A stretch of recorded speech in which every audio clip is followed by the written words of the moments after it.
How you found one game in? How did you get on? We I won should have 2-0. Oh, brilliant. We beat I did know that. Southport, Yeah, at home, but yeah, it was really, really tough to be honest. Real tough game. Could have been 2-0 down half time maybe. really. Yeah. So yeah, just had to hold in there and luckily we decent going forward and we'll always create something. So we scored, I think it was the 84th or 82nd and 94th minutes or something like that. So Very it nice. was yeah, it was a great day Saturday to be fair. Yeah, really good.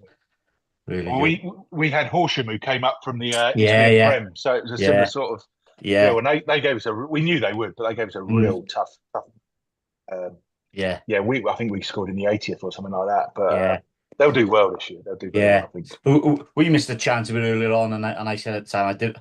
It's a weird one, but I don't want to score too early because there's a long time then. Exactly. It's Yeah, torture once you get that goal early on. So I it's think the funny timing, yeah, the timing was right. The all timing the was right. things that are going through your head the Ah, whole way through the honestly, match, aren't they? It's a and everyone nightmare. says after, did you enjoy that? No, not at all. No, no. Not I, until the second goal went in, and it was 92 or 94 minutes gone then. So yeah. yeah, I went on the pitch at the end. I don't normally, but I just wanted to go and yeah. say well done to Ange because it was his first game or first proper game. And the first thing he said to me was, "Thank God that pressure's off now," because I think they built Yeah, up over this. Yeah, it's yeah, of just course. it is a nightmare, isn't it? Yeah, it is. It is. It's Try and enjoyable enjoy it. afterwards, but not at the Yeah, yeah, time. Yeah, yeah. yeah. And he's a top manager as well, isn't he, Angelo? He is. I've been really impressed by it. As much as anything, he's just desire and ambition. I'm a really ambitious guy, but yeah, everything he's pushing me all the time. We need this. We should be doing this. We should be doing this, and it's great. It's just lovely to see. It's what you want. Is everyone pulling in that same direction? So yeah, it's been fun. Yeah. Been fun so far. Give it a couple more games and we'll see. Last year, so with one of my other directors, actually, her families, and we were at Slough away, and we went 1-0 up after about 4 minutes. So we were top of the league. And we're like, it's easy, this football lark, isn't it? And then we lost 2-1, obviously, and yeah, that was pretty much the highlight of the season. Highest we got after 4 minutes, and then it was all downhill. Yeah. So We're joint top at the moment. That's how we're looking at yeah, it. So yeah, yeah, exactly. Have you taken the picture though? Do you know what I mean? Have you literally yeah. taken that picture? I It's know. Oh, I've still got the screenshot from last yeah. year. It was only It's for all 5 minutes, but supporters already put on Twitter or X as it is now and yeah, everything. So yeah, it's there. Well, I know I was at Wolfham Abbey watching their last preseason friendly against Leighton Orient, and they went 1-0 up. And the amount of Abbey fans taking pictures of the screen, they've got a big scoreboard in the left-hand corner, and everybody's taking pictures of it. you got to do it, haven't you? You got to make the most of these moments. Yeah, yeah. Crazy stuff. I'll be with you in 2 secs. No worries. Unlike Sky Sports, I haven't got anywhere to, but you to do it for me. Well, I'm going from this to Hawksby and Jacobs tomorrow, and I'm diving Right. in on that as well. Yeah, I was hoping I'd go. They invite me into the studio, but because my office is like literally 5 minutes from there. But I'm dialing in for that as well tomorrow. I seem to have got, and I think I'm doing the non-league paper this week. Suddenly seems to be must be that time of year again. Well, I did say to Caroline, I did say to her, I said, if you want to come on, oh, she's done working tonight. So I went, okay. Just a Who's, surprise. who's playing? Who's playing tonight? I'm not sure. What is it? Must be a league game, I would have thought. Yeah, Maybe a championship or something. yeah. She's done so well for herself, it's unreal. She's another one that's just passion for the club is just infectious. It's great having so many people like that now at the club. There's a real buzz around the club at the moment. It's really nice, really nice.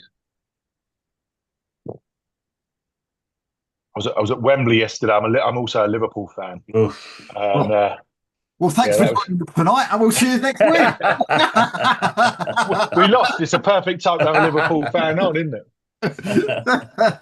But, yeah, no, I've got a box there. Michael Owen came in at the end just to have a chat, which is they sometimes will bring in and that was nice. Then we bumped into Heskey and then John Barnes and then Ray Parlour as we were leaving. It was brilliant. Well, I think I had my best day doing this sort of thing couple of years ago when I was press officer. I was asked, really lovely, to be press officer for Romford against Great Wakering at the FA Vars final.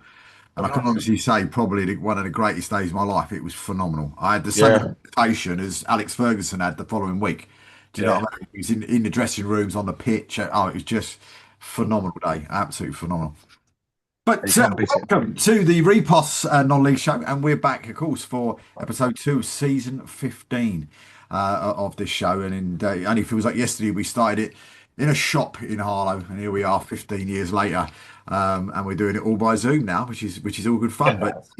But as I said off air before I started, great to have, of course, Mr. Chelmsford City himself, of course, Mr. Spencer Gore. And as I said to Spencer before we started, very nervous because I know his director's going to watch this at one stage, and hope you don't pick holes in me by the time it's finished. But it's great to have you on, Spence. Thanks. Cheers. Good to be on. Good to be on. And I'm nervous for Caroline watching it as well. And of course, it's great to have my old mate back with us as well. And it's fantastic to see them doing so well as well in their first game. And of course, Mr. Craig Reddy from Merthyr. How you doing, UK? Yeah, not too bad, mate. Not too bad at all. I mean, before we start sort of in the individual clubs, I mean, was there any games at the weekend, maybe in your division or division above or division below, that you looked at yourself and looked John, at I don't know if you can maybe hear and me. Oh, said, sorry. was there anything you saw there, maybe Spencer yourself, that you surprise results or results that you was expecting or anything, spectacular that you sort of caught your eye in the non-league game over the weekend? Um, Sorry, I missed the start of that. My internet.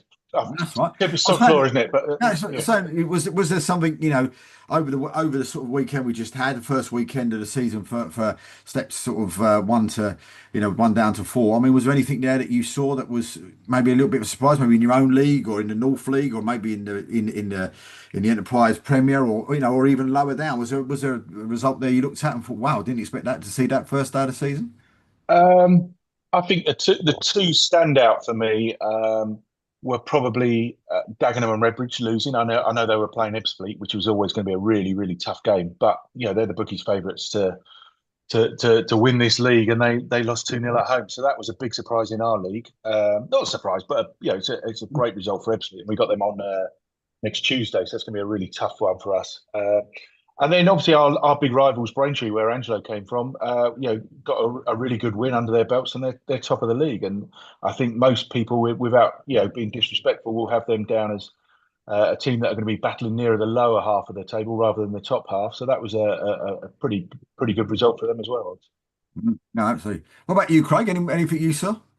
No, to be honest, I take it all with a pinch of salt this time of year. You say the bookies are Yeah. people as favourites to win the league, as favourites of relegation, and until it starts, we don't know who signed who and all those things. So yeah, we have a look at all the results and show interest in all the leagues. It's great to have it all back, isn't it, this weekend and be able to follow it all. But yeah, there was nobody that stood out because I wasn't really looking for anyone in particular, if I'm honest.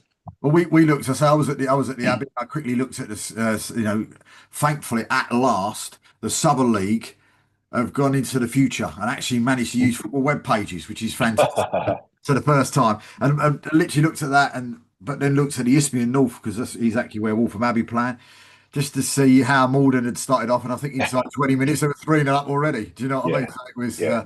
it was quite just as you expected, and a 5-1 win for them, and a bit of a stroll for them in the end. But I mean, everybody I think is fighting for second place in that Isthmian North. But it'll just be interesting to see how quickly they get it all wrapped up. Yeah, and I know the owners there. I know them not brilliantly well, but I know them fairly well. I've met them a few times, and yes, they're putting some money into it, but they're doing it in a good way, Yeah, as far as I can see so far. The ground looks so much better than it did do. The pitch is looking good. So they're not just throwing money trying to win the title. They're actually trying to create something in the community, a bit like we're doing at Chelmsford. So I wish them all the best for that. yeah, really lovely people. I've had a chat with them on just after they took over in the last season. Really lovely people to take over, and they're the type of people that when they say they want to do what they're going to do, they're not one of those ones where you think, yeah, right. They're just saying, they'll be Yeah, gone in a couple of years or whatever else. You can actually believe what what he's saying.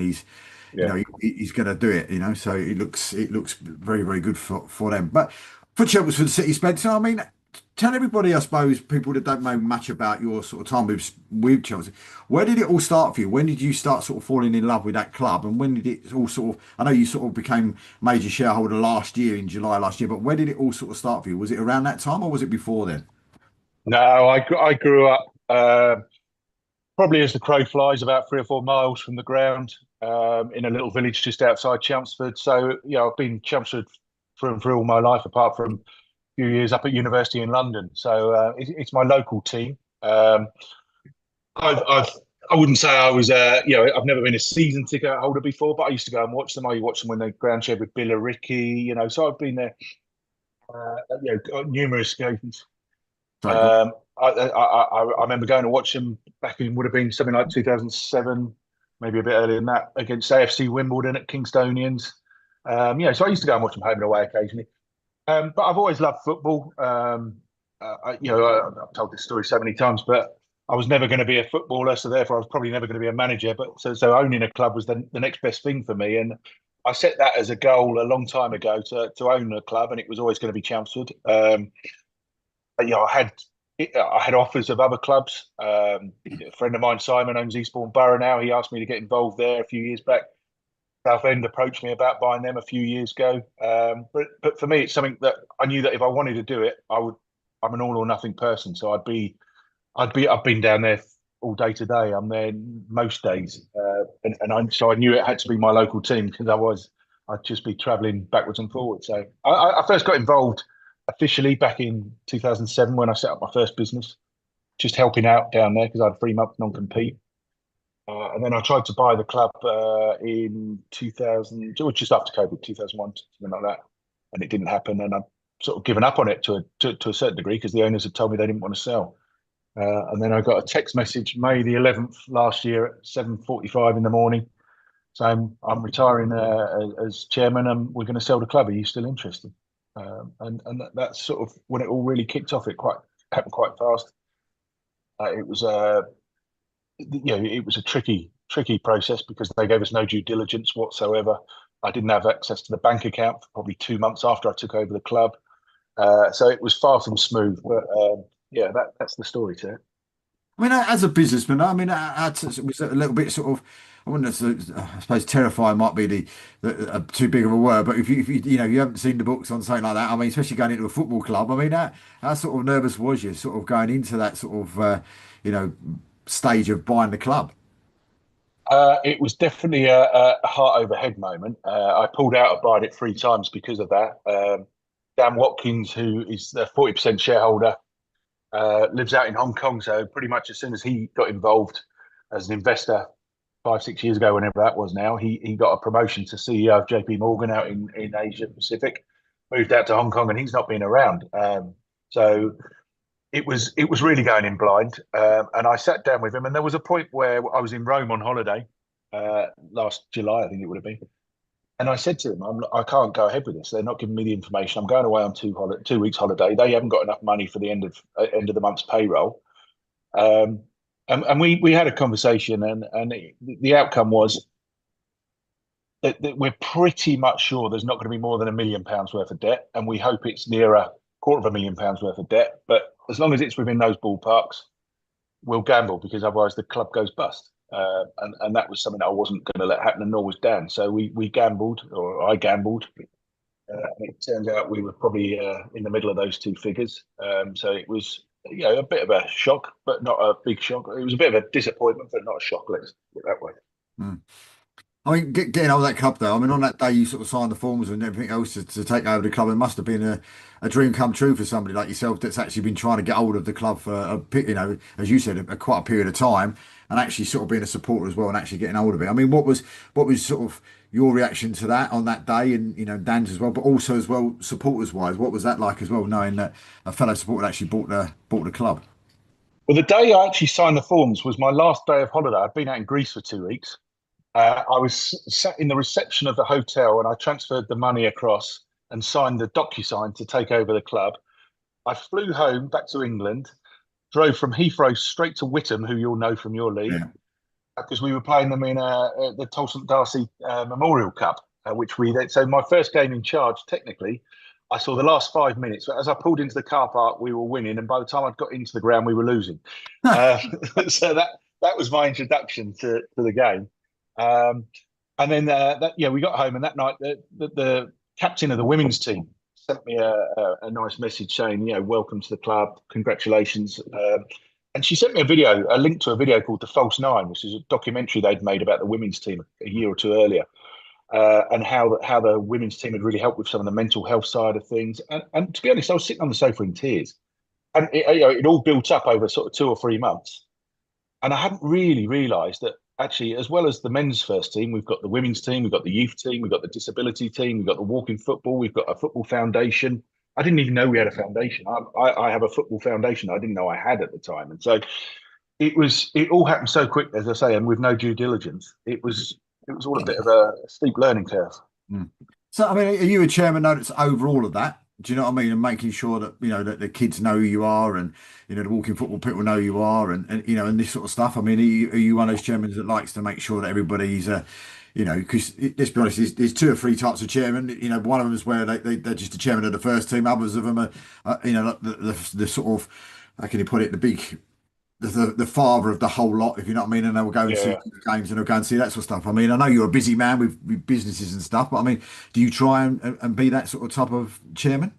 Yeah, definitely. It's when I took over, that we had Chelmsford City women's team and Chelmsford City youth team, neither of which were affiliated to Chelmsford City men's team because of historical issues where, long and short of it is they just didn't trust the previous regime to look after the money, and so they set up separate teams. And it wasn't just the previous owners. That had been, it had been a historical thing where in the past owners had not treated them in the way they should have been treated. So one of the first things I did was to start working on bringing them all under the same umbrella. And actually, a couple of weeks back now, maybe a month or so ago, the women have affiliated with the men's team now, and we've agreed they're going to play all their home games at Melbourne, which is fantastic. It's the first time in their history it's happened. And I was talking to Emma tonight about something else actually, and she said it was nothing to do with the club.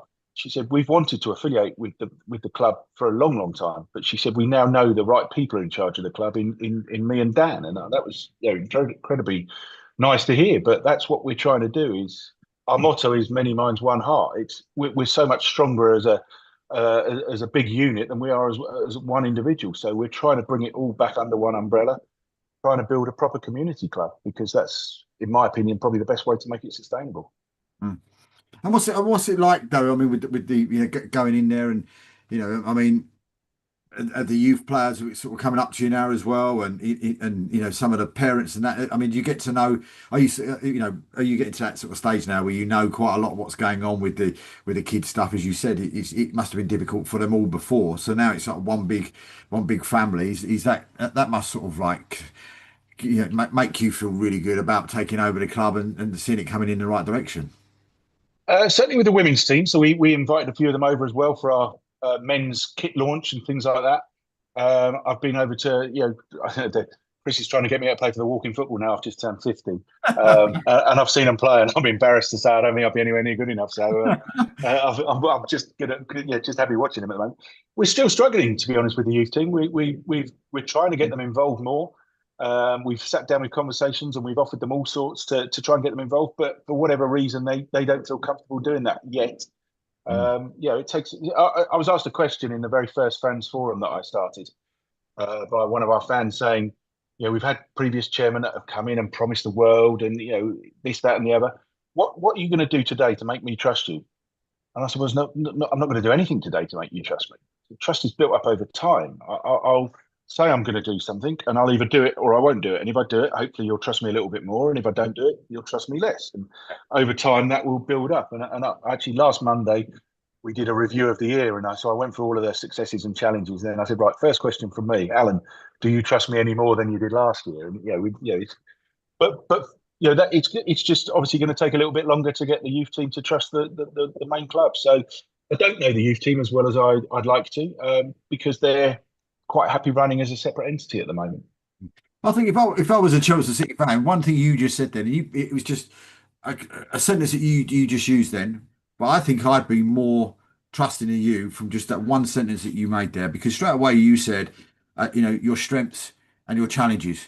Where other people that you would have been there would have said strengths and failures. Yeah. Do you see? And for me, that straight away rings bells to me, saying, look, these things aren't failures; they're challenges. And that for me, if I was a fan of Chelsea City, that straight away would make me trust you 100% straight away just by that little sentence you said. Then you probably didn't even know that's you said Well, what you. actually, now you've picked it up. I'll pull myself up on that now because I don't not normally use in challenges. I use the word opportunities. So I've let myself down there. But yeah, it's like all this stuff. Yeah, I've said to the fans, we'll make mistakes. We're humans. We'll make loads of mistakes. But I promise you, we'll always make them for the right reasons. We were trying to do the right thing. And if we get them wrong, we'll fail fast. So as soon as we know we've got it wrong, we'll change it and try and correct it. But that we're humans. Everyone makes mistakes. Failures aren't a bad thing as long as you learn from them and don't make the same mistake. When you start making the same mistake more than once, that's a problem.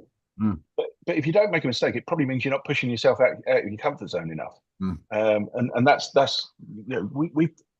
we were called by one of our own fans the most boring team in the country a few weeks back because we've not had a relegation or a promotion for 17 years. They've had nothing to go for. So I said, well, maybe that's the most stable team in the country. But we want to be making mistakes because we want to be pushing forward and we want to be doing things differently. If we do the same as everyone else, we're up against teams, and you never know what's true. But from what we hear, we'll be up against teams that have got double our budget. Mm. You can't just do the same as them because you won't get as good a result. So you've got to do things differently. And when you do things differently, you're going to get things wrong.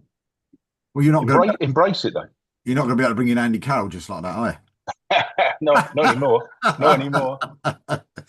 But it's fact what you said. I still remember going back, and I don't know if both of you guys have heard this sort of statement before. I remember my very first boss saying to me, and he said to me, Dave, he said, one thing you got to remember in the job that you're in, he said, if you always do what you've always done, you'll always get what you've always got. And that always sticks in my mind all the time. And it's just about, you said it in a different wording, but you said exactly the same there. It's 100% true. Yeah, with my businesses, EMJ and AMJ, we're competing against businesses that have got hundreds of millions of pounds, not tens of millions of pounds. And when we started, we had tens of pounds, never mind millions of pounds. And you have to do things differently because you can't compete with them on the sort of money that they've got for anything. So we just had to do stuff differently. And I remember people constantly asking us, staff have you got? And we'd be like 5, 6, whatever it was as we were getting bigger. Now we thought you had 50 or 100 because we're just making noise. And it's a guy I know who talks about it's not the best product that wins, it's the best known product. And that's what we're trying to do is get our name out there and get some buzz and get the momentum going. Mm. So I mean, with the football yourself, I mean, this season, then I mean, your first full season in full charge of the club. I mean, how did it sort of come about to get Mr. Harrop involved and getting him in as manager? And was that a real process for you? I mean, was there a lot of people applying for the job, or did you look at it straight away and go, well, I've seen what he's done at Braintree, I've seen what he's done here, and he was the man for me? A little bit of both, funny enough. So Robbie had obviously been with the club for 5, 6 years, and one of the things I said when I took over was, there's been so much change that no matter what he does, within reason, I'm not going to sack Robbie because I need some continuity in the club. And he's a lovely guy. He's done wonders for the club over the previous years. He's a safe pair of hands. Let's stick with him this year, and then we'll have the conversation at the end of the season and see where we are. What I hadn't planned for was him resigning. And he's got 2 businesses that he runs on the side. I say on the side, 2 very successful businesses, and the football's really on the side. And I used to speak to him almost daily, and I told him that my aspirations were to go full time. And he very graciously said, look, I can't go full time, so I'm going to resign now. I think it was February time, to give you them, as long as possible to find a new manager before next season. So it was a bit unusual that you don't normally get that sort of transitional period, which was good and bad. Good in that it was the first time we'd gone through that process, but it probably became much more time consuming than we would have wanted, really. We had over 100 applicants. It was amazing the amount of people that we spoke to. Ange was the first person I met because he was out of work. He'd not long left Braintree, so it was a nice, easy one that he wasn't in a job anyway, so there was no real conflicts there at all. And I said to him, look, I'm going to go for a process, even though we like you and you've come across really well. And we went through a process, and he was the best person that we interviewed that had applied for the job. So I mean, we had like the assistant manager for Italy applying. We had League Two managers. We had a guy that had managed in the Championship last season that we spoke to. It was phenomenal, the level of interest. Um, but yeah, but by the time we sifted through 100 CVs and realised that 10 of them had played Championship manager, and therefore that was their qualification, and then so you whittle it down, and there's probably shortlist of 10 that are realistic that you want. And with all due respect to you, Craig, it's an interesting one when you see managers, because if they're half of them that are applying are either in a job so you can't take them, or they've been sacked for not doing a very good job somewhere else. So there's not many other industries where you're looking at someone thinking, oh, he could be great, he's just been sacked. But yeah, it was interesting, and we whittled it down, and we interviewed 3 or 4 people, and Ange was the one that stood out for us. So I mean, he's in now, and as I say, he's a lovely bloke. Spoke to him a few times, with myself on the show as well. And so, I mean, what is the sort of the goal for this season?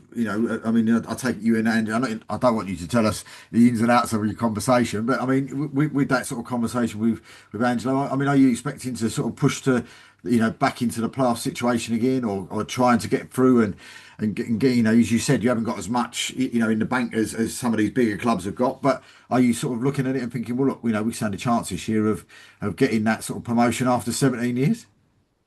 Yeah, 100%. I mean, we make no secret of it that we playoffs is the minimum requirement for this season for us in terms of what we deem a success. Doesn't mean that if we don't get it, we'll do anything drastic, because we're not stupid enough to think that anything in football is guaranteed. We've got a 2-year goal to be in the National League. We've got a 5-year goal to be in the Football League. Ideally, it would happen this year, but we've got a squad of 18, 17 of which weren't employees of the club last year. If you include Harry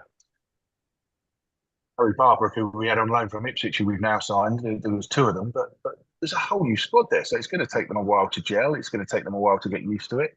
As a club, we're full time for the first time in our history, so it's going to take us a little while to get used to that, and all the things that go with that. So yeah, the goal is playoffs on the pitch and off the pitch. We've set some targets to have an average of 2,000 crowd, and to be National League ready by the end of this season. So there's a few things we need to do for the ground to make it National League ready. But with a view that if we don't go up this year, that we're really going for it next year. Not that we're not really going for it this year, but you know what I mean. I mean, a nice first away trip though, Western Supermare. Nice local one. Yeah. We were talking about that today. It's about as far as we would go without an overnight stay. So it's going to be a long old day on the coach. Probably about eight or 9 hours on the coach for the boys. So it's never easy when you got no game's easy in this league. We saw how tight it was at the top of the table last year. But yeah, we're going to go to every game, thinking we've got a good chance of winning.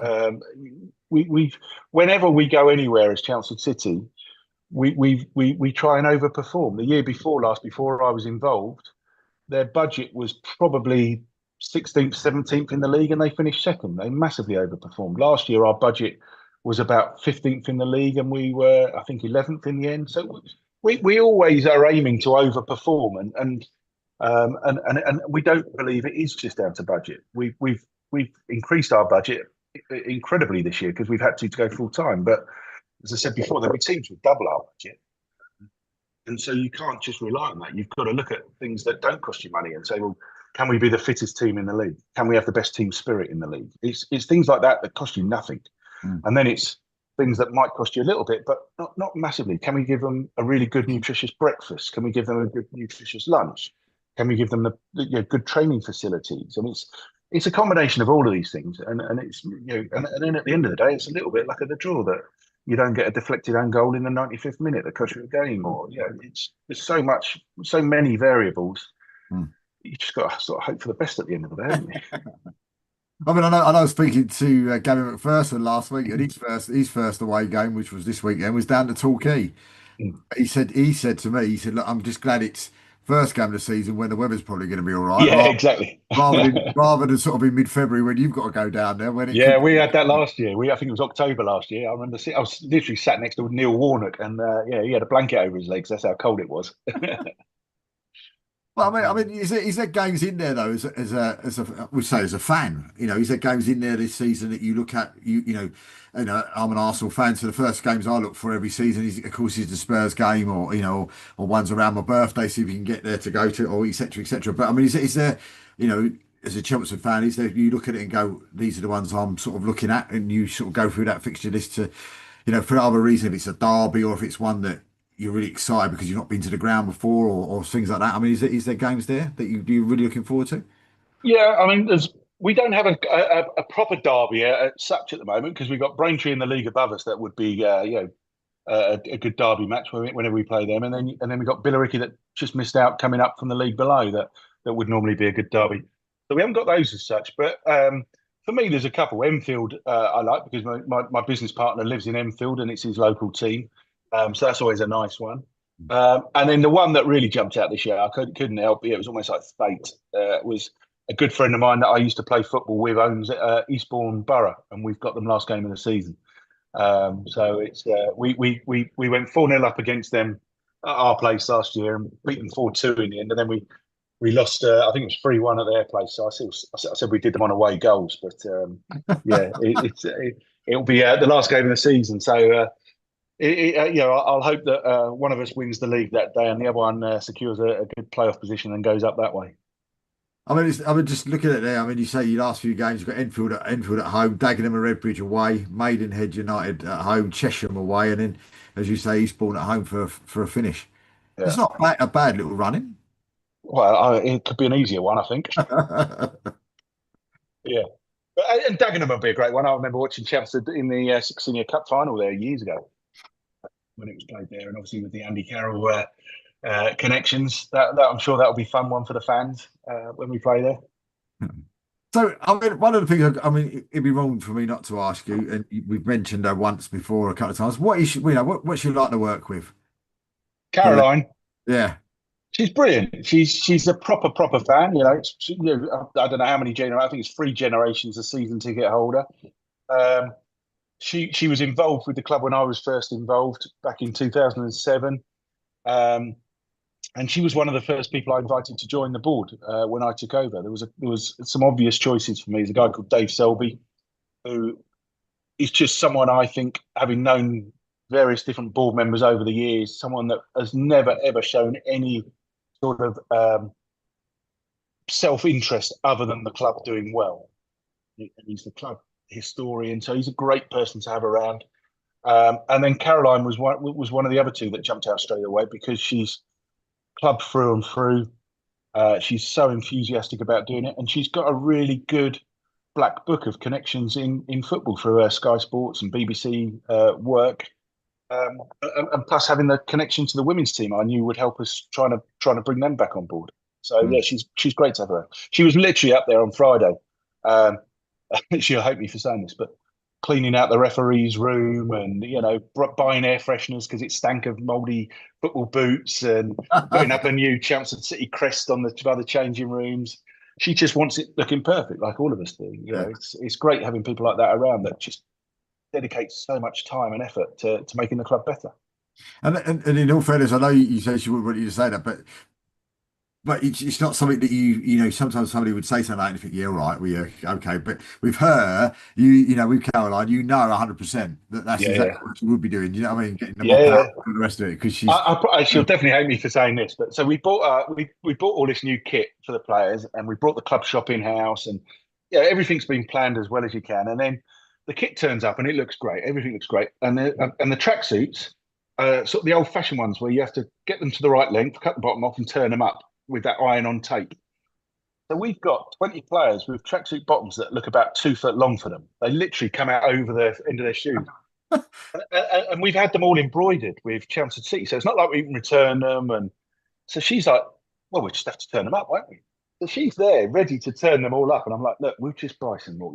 I'm not having you sitting here turning up our tracksuit bottoms, but she's ready to turn them all up and iron them all on, and she'll do anything that she thinks will help the club. So it's great. It's brilliant. Have you sent them to her?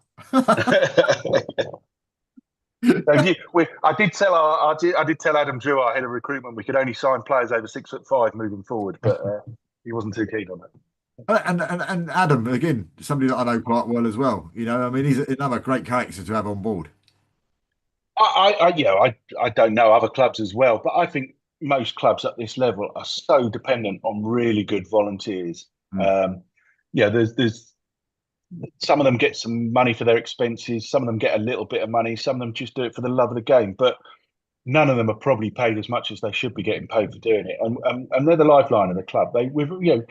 Without them, we've been to Chelmsford. We have to take our stands up and down between the season. There's so much that gets done that just would be impossible without them. So they're the lifeline of the club. They really are. Mm.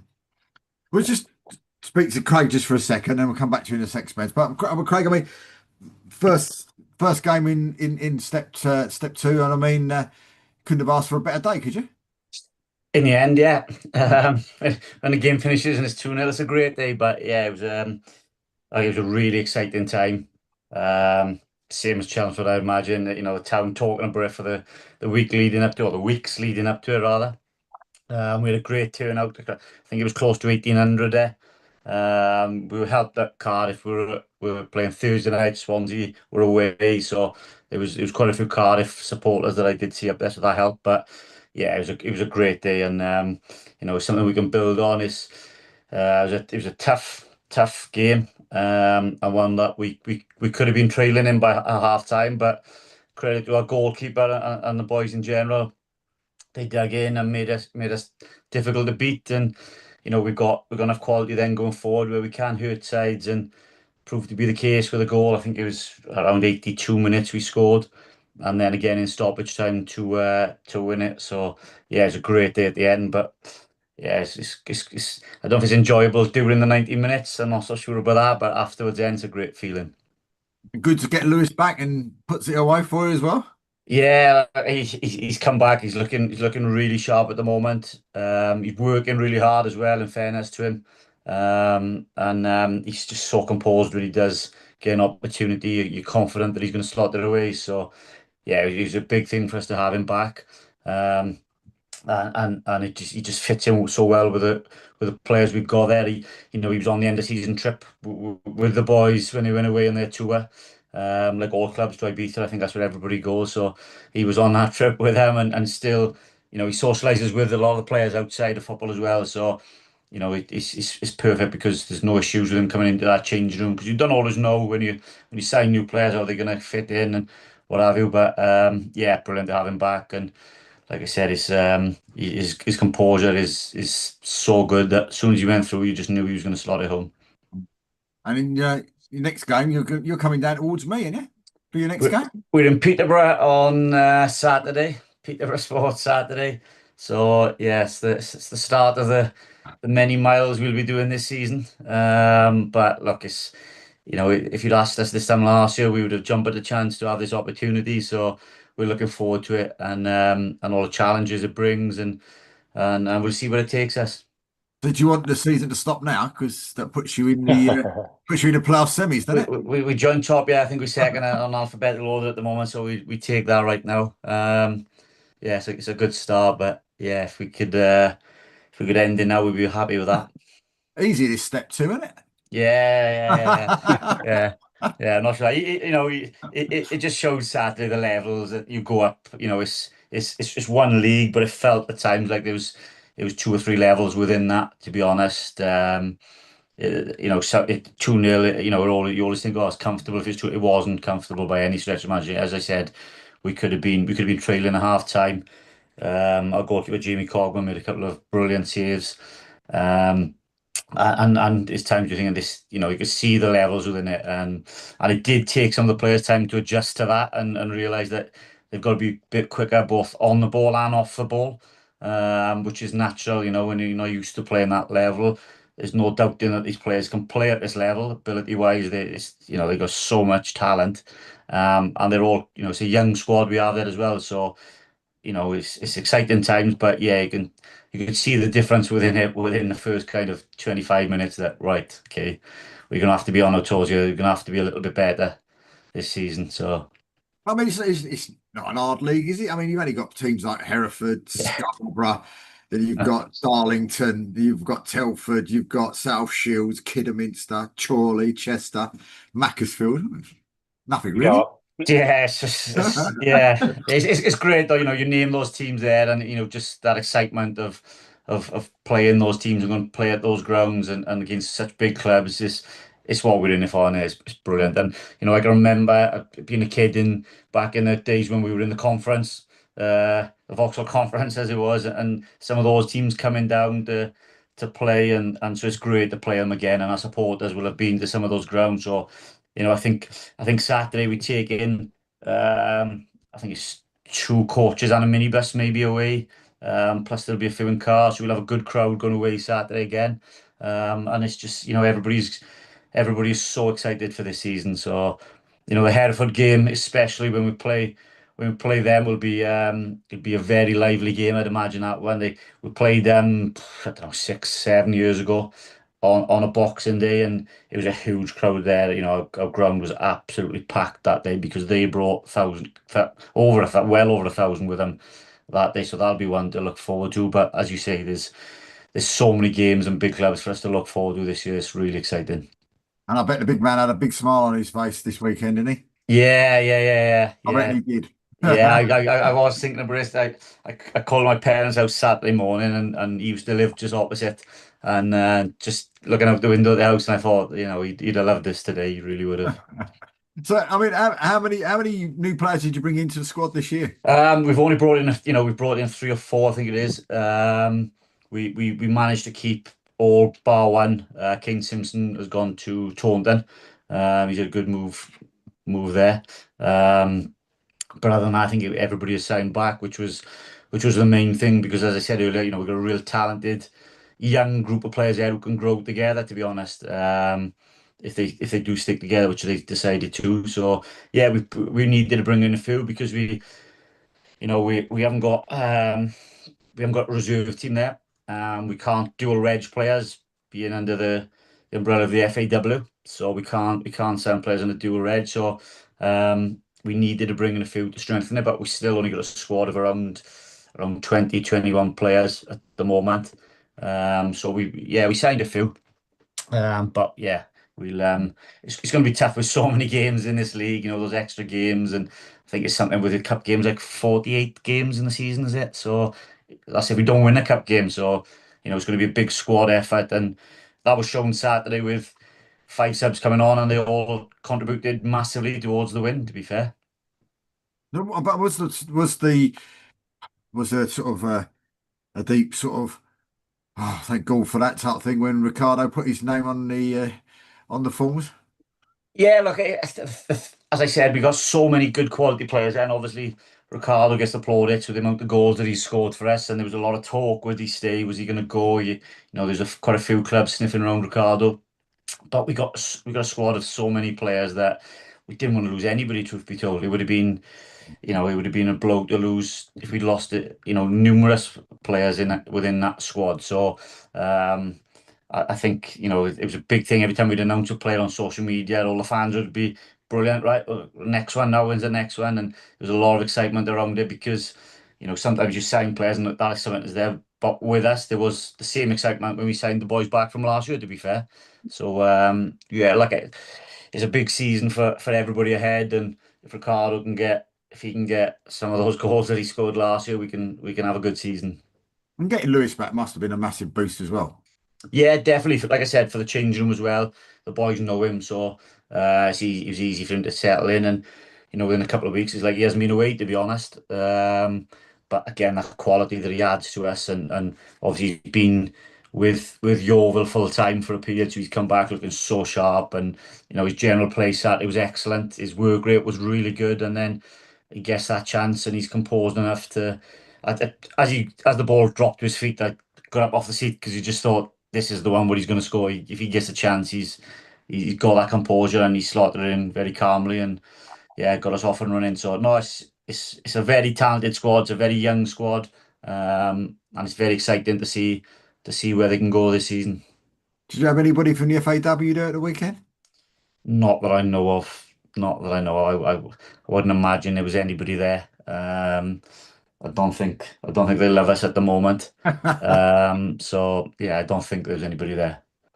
But you were saying, the way things are going at the minute, though, Murphy could be going this way and Cardiff could be coming the other way, couldn't Well, it's probably not helped us, to be honest, because we went up a league, they came down a league, so we closed that gap by two leagues. But there was a lot of supporters came to watch Merthyr last year because Cardiff weren't winning games, and they don't like the product there, and so they left and come to us, and they loved it with us. They absolutely, some of these fans there started coming to away games with us, and it's a big thing. But concern is if Cardiff start winning more games now because they've dropped down that league, and you'd expect them to be up the top of that league, will a lot of those fans then go back because they want to see Cardiff winning games, and all of a sudden that can hit your crowd a bit. they? So we'll have to see. Time will tell on that, but I think they like the fact that they can come to our level of football. They can have a pint while they're watching the game, and they get to have photos and speak to players. It's a lot more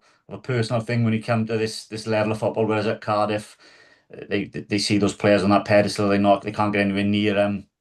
Like I say, they can have a pint, but they got to be in the concourse to have a drink, and I think all that adds to the football at this level. So fingers crossed they'll stay with us and they enjoy the way that we do play football. But yeah, we might be affected by that a little bit this season, to be honest. I've got a question to ask both of you because normally at the beginning of a football season you get new rules that sort of come into effect, and all of a sudden these new rules, and you see it especially in the Premier League and across non-league as well, where all of a sudden it goes crazy and social media goes crazy about the rule, and it just goes a bit potty for the first sort of 5 or 6 weeks. Well, I was really surprised this weekend, and I'm not sure if there was anything at Chelmsford or if there was anything at your game at Merthyr as well. This 8-second rule with the goalkeepers. I was baffled that there was no talk about it that I've seen over social media anywhere where an incident possibly happened. Didn't happen at the game I was at, and I'm assuming it didn't happen at either of your games. So was you a little bit surprised that there wasn't more over social media with people complaining about the counting of how long it was, and this goalkeeper took 10 seconds or this goalkeeper took that? I mean, there didn't seem to be any sort of talk about it across social media at all. No, from our perspective, there was nothing in the game. I think I do remember Cogs, probably we were 1-0 up at the time, holding on till the very last second, and we were shouting at him to kick it. But no, there wasn't any. I mean, 8 seconds in football is a long time, to be honest. But the only concern I have with it is it might encourage, like, whereas normally a keeper might get rid of that ball after 5, 6 seconds, and I don't know if a team goes 1-0 up, whether it's going to encourage them every single time to hold on to that ball for 8 seconds, which actually can slow the game down more than it would have previously with that rule, because keepers think, well, I'll just wait now for the 8 seconds, whereas previously there was a thing I remember years ago, it was 6 seconds, wasn't it, where you could only have the ball for six Yeah. seconds, and Yeah. and it was a kind of unofficial rule that was still what it was. So Well, I saw a referee. I don't know who the referee was. It was on here the other day on Sky, and he was saying that rule is never. That was an official rule. yeah, He never used to sort of like implement it. He, no. he said the rule sort of just got sort of looked over type thing. So that rule was Mm, always there for the 6 seconds. But I was quite surprised, even the game I was at, because you do see it, don't you? Where when if a referee, if a goalkeeper's got the ball, you're in the crowd going one, two, mm, three. Especially what I'm expecting to happen at youth games when the youth games start. All the parents sort of like counting for these poor little referees, youngsters that are going to referee these games. But there was no counting, no mention of it whatsoever at the game I was at, and the game I was at, you could have thought it possibly would have been because it was two people that are going to be fighting it out for the league possibly at the end of the season. Do you know what I mean? Playing each other on the first day of the season. But did you see anything, Spencer, at all? Not on Saturday. No, we had a pre-season. I was trying to remember who it was against. A couple of games ago, where the referee was. I was up in the director's seats and I could hear him shouting, 3, 4, 5, counting out so loud, just obviously to give the keeper the best chance. And we did get a memo round saying they'd seen the FA had seen strikers trying to stop keepers releasing it after 8 seconds, so they got the corners, and that if that happened in matches, they'd be booking the players for doing that. So whether that sort of stopped that happening a bit, but no, we had nothing on Saturday at all.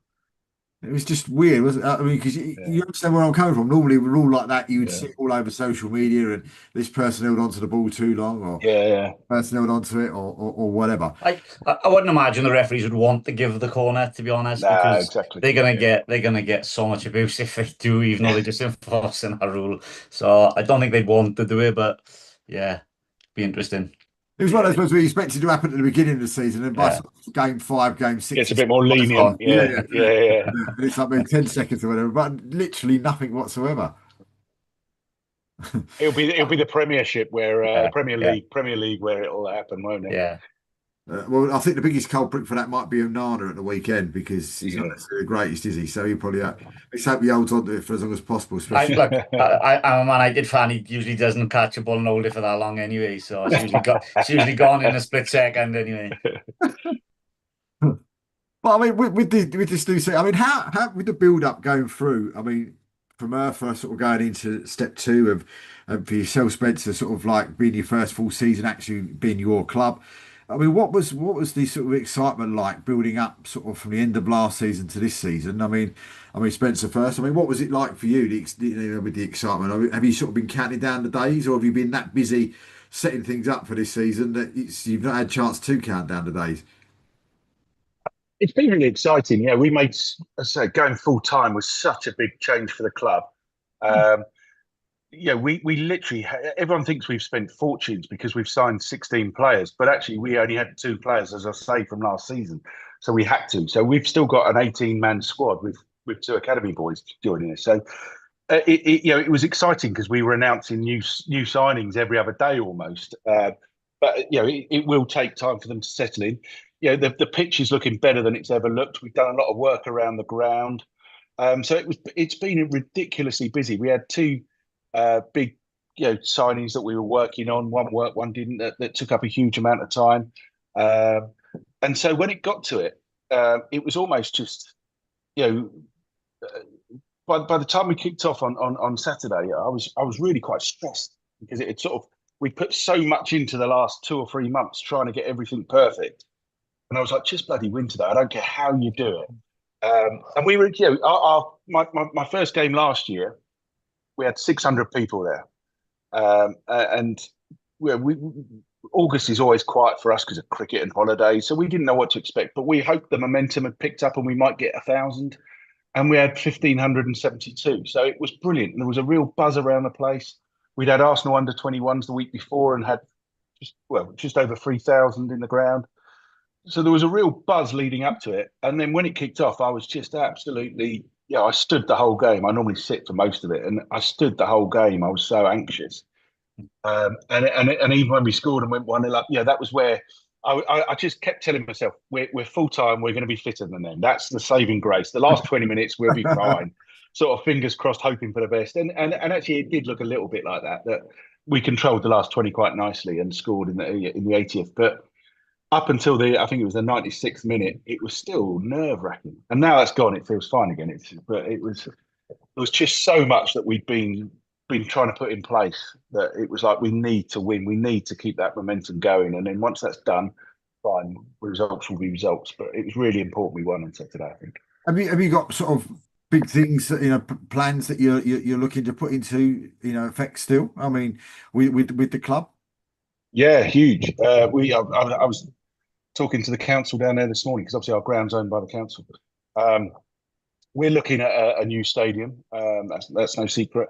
It's a long-term plan. It's a 5-year plan. We're having some good conversations with the landowner and the council about that. So fingers crossed. There's some potential there. We're looking at a training facility where we can make more of a centre of excellence in Essex with some other sports teams.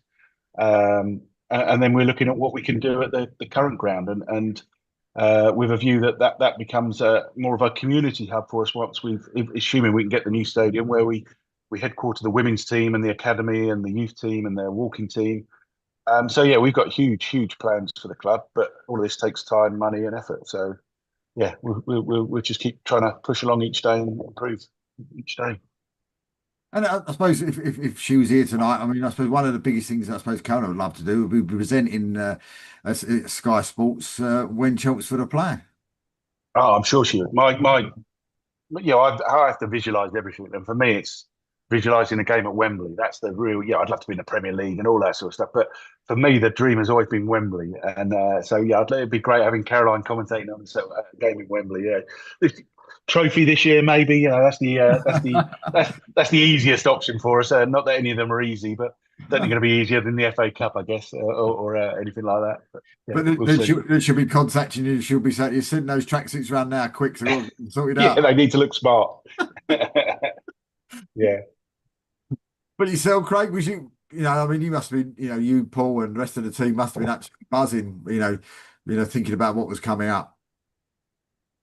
Yes, it's exciting for everybody. As I say, I live in Merthyr, so every time I go to town or, somebody nip into a shop, there'd be somebody wanting to talk over it. I've seen so many Merthyr shirts again this year, which is great. And the amount of kids buying the home out and away shirts has been fantastic. So there's been all that excitement, but you got to get pre-season done and those friendly games, which is so important as a staff to get your ideas across and the way we want to play across. And you do all that, but last Thursday we finished training Thursday night, and that excitement started building. And Friday is you're like a kid at Christmas Eve, trying not to think about it too much. You want to sleep if you think about it, and all that for it to start. And you turn up on a Saturday full of excitement, but also really nervous at the same time, and hoping that bubble doesn't burst really, really quickly on the first day. So it's been fantastic getting to Saturday, but it's a strange one because it seems like the season ended a long time ago, and then all of a sudden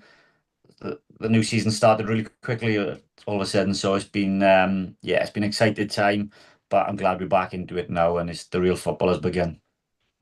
So, if your nice journeys at the weekend, I mean, just put it into some kind of context, because some people look at non-league football and go, yeah, well, they probably play their neighbours, or they play this one, or they play that one. What sort of time in the morning for a 3 o'clock kickoff, Spencer? Do you know what time you're leaving on Saturday? I'm not 100% sure, but I think it's going to be between 8 and 9 in the morning, I guess. Yeah. What about yourself, Craig? Do you know? Yeah, same for us. I think we're about 4 hours away, is it? Yeah, So, same for us. yeah, that's one of our shorter trips, I suppose. So, when we're in South Shields this year and places like that, and look, it is what it is. We've got the boys have a nice bus that we travel on, and if we win, it's a great trip home. So we just look forward to it. We got knocked out the trophy by Peterborough last year. So I've not got good memories there, but it's a nice little setup. So it'd be worth the trip there. Yeah, looking forward to it. Looking I forward mean, to I it. mean, I mean, we talk about that journeys, and I know I talk about this club quite often on the show. But Mausel, I mean, you saw them, some of the journeys that they had last year in the Southern League South. They were leaving Yeah, at St. Stupid at 4, 5 o'clock in the morning. You know what I mean? It was just, just crazy. And teams that had visited Mausel not getting back until the following morning for an evening game. Do you know what I mean? And like, yeah. sort of like, just, uh, just crazy. But how do you? I suppose as a coach, it's been more for yourself, Craig, than for Spencer. How do you sort of get those players still sort of loose as such? When you've got a game with a massive coach journey, how difficult is that to make sure that they're actually sort of, loose, not getting off that coach and then pulling hamstrings or getting tight, whatever it may be. The boys will have a routine by now at this stage. They've done it for years, and we try where we can to have a stop on the way. So I'm at a midpoint in the services somewhere just for them to get off and stretch your legs and grab a tea or coffee or something on the way. And then we do aim to get there like an hour and a half before at least. It doesn't always work with the traffic in this country, so and the roads. But we try to do that and give them a bit of time then to go and have a little walk around the pitch and stretch your legs. And we got two physios that come with us so they can get a rub down before the game, and we'll try and provide as professional environment as we can with the resources that we have. But yeah, it is difficult. I mean, some of the longer trips I think we're gonna have 4 overnight stays this year, which we haven't done in our time at the club. But South Shields away, as I say, for instance, it's not one we can go up and back in a day, really, realistically. So, I think the plan for that will be to travel so far on a Friday, um, have an evening meal and get our heads down, and then get up and probably go for a walk on a Saturday, and then jump on a coach and do the rest of the trip from there. But no, it is tough, and this is what people don't don't realize that, when they look at these professionals on the telly and they're flying to games and they're there day before and sometimes 2 days before, it's a totally different environment. And as you say, those midweek games, we have boys get back at sometimes 3 in the morning and then they're up for work at 6. It's really, really difficult for them, but they enjoy it. It's what they want to do. Otherwise, they wouldn't be here, because a lot of our players have had offers of more money at other clubs, to be honest, with less travelling. But have chose to stay with us because of the club, because of the environment, because the way we play. So, credit to them for that. Mm. Spence, I mean, final question, do you go up on the coach or for away games, or do you travel up by yourself? Depends where it is. So I only did it once last year. I try and let the guys have their own space for doing that. I don't go in the changing rooms or anything like that. Really, I don't go in the changing rooms. Um, I am going on the coach down to Weston purely because I'm on my own, and all my family and kids and wife are just gone on holiday yesterday, so I'm on my own. So I'm going to jump on the coach. Um, when we played Torquay last year, I'd been up in the Lake District on holiday, so me and my son drove down to Exeter and stayed with them overnight in the hotel, which is really cool for me and for my son. And then we drove down to the match, which was really nice. But yeah, normally I let them do their own thing, and we have a pretty similar routine. If it's up to 4 hours, we used to do a couple of pickups by the M25, so we'd stop once or twice, stretch the legs. Um, Anything over 4 hours, it's generally an overnight. The killer for us last year, yeah, we were part time last year, was going down to Bath. Literally, it got called off when we got there. And you then got a Tuesday night in Bath, having gone there, gone back. Tuesday night in Bath, you can't really do an overnight because the players have got jobs the next day. So even if they wanted to, they've got to get back for work. It's things like that, yeah, as you say, not everyone appreciates quite the sort of the lifestyle that Mm. footballers have all the time. It's not the luxury flights here, there, and everywhere. It's getting a coach back from Bath on a Tuesday night to get in at 3, 4 in the morning or whatever. And not just the players, the media team that go down and all of those guys Yeah. that give their time up for nothing to do it as well. So yeah, I think not, don't, I think a trip home from Bath was one of my favourite. Was one of my favourite trips actually on a coach, because we went down there. I can't think it was FA Trophy, FA Cup with Harlow, and we got a draw in the first game at Harlow. Went down to Bath, sort of, I don't know, 3 divisions up or whatever else it was at the time, and ended up turning them over quite easily at their place. So it was quite a nice trip home. That one was. they're always better after a result like that, aren't they? But listen, guys, time's run away from us. It's been an absolute pleasure, and to have Spencer on for the first time, a real pleasure speaking to you, sir. And I really appreciate your time, and I wish everybody at Chelmsford all the very, very best for the season. And of course, to my old mate Craig, massive thank you for coming on. You're Hopefully, you'll welcome. get a lot more of Craig in the weeks to come as well, and more from Merthyr as well, as we continue our journey to Merthyr series for the rest of this series of the non-league show. But from me, from Craig, and from Spencer, a massive thank you, and we'll be back next week with hopefully a nice tribute show next weekend next week, which we've got planned for next week. But until then, thank you and good night.